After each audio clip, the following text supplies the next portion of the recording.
If there's one team that I think's flown under the radar this season, it has to be the Houston Rockets. I think a big reason for that is the fact that the Rockets are really lacking offensively, but the team currently has the 4th best record in the West, and their elite defense has been the biggest reason why that is. The Rockets currently have the 3rd best defensive rating in the league, and they've held their opponents to under 110 points in all but 3 games this season. That's obviously top tier stuff, but the Rockets just haven't gotten the offensive production they've wanted out of their players. Having 7 players averaging double-digit points per game is great, but having nobody average over 20 points a game certainly isn't going to go well for you. And after looking at those numbers, it makes sense that the Rockets are in the exact middle of the league in terms of points per game scoring, coming in 15th place. One of the biggest disappointments for them has been Jalen Green. Green signed a 3-year, $106 million extension back on October 21st and still hasn't really taken that leap that the teams wanted to see out of him since he's entered the league. Green is averaging 19.7 points along with career lows in both field goal percentage and 3-point percentage, shooting 39% from the field and 32% from 3-point range this season. He's also averaging the most turnovers and personal fouls committed per game of his career as well. The Rockets have just simply been better by a good margin when Green is off the floor opposed to on the floor.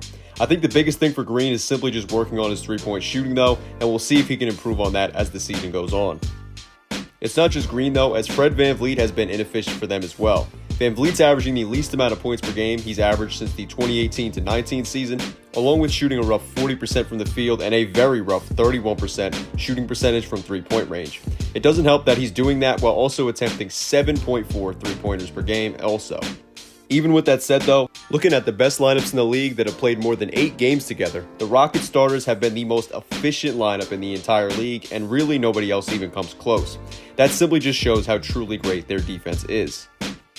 A lot of that's because of the play they've gotten out of 2 of their other starters.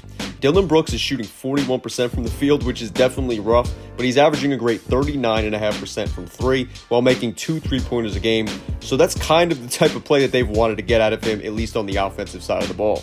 Alperen Sengun has definitely taken a step back compared to last year offensively, but he's also playing exactly 3 less minutes per game, yet he still averages a steal per game and a career high in blocks as well.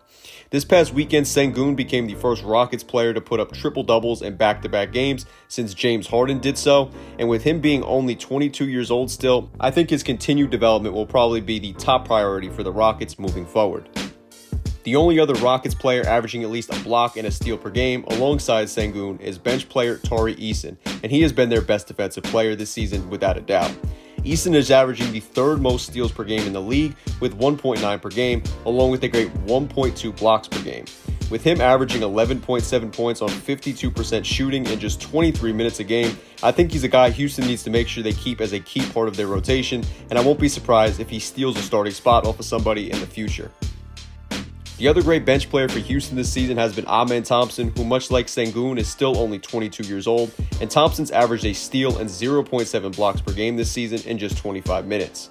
Thompson's been a menace defensively when the Rockets have gone to their bench, and the Rockets have a plus 10.5 net rating with both Tari Eason and Thompson on the court together this season, and with them holding opponents to 47% shooting on 2-pointers and 32% shooting on 3-pointers, it's really not hard to see why that is.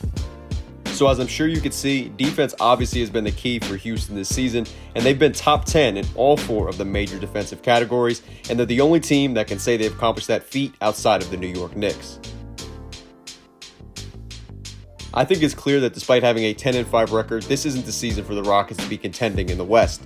But with the Rockets having 5 first-round draft picks from now through the 2027 draft, it's not surprising to see the Rockets brought up as potential trade destinations for players like Kevin Durant and now Giannis Antetokounmpo. While I don't know if either of those guys will be in the cards for the Rockets in the future, I do know the Rockets have built one of the best young cores in the NBA, and teams better watch out for them because just 1 or 2 big moves can turn them into a contender overnight. I want to know though in the comments what you think about the Houston Rockets, any players, or anything relating to the NBA down below. Of course, if you enjoyed the video, then make sure to give it a like and subscribe if you're new to the channel. Thank you guys so much for watching, and I am out. Peace.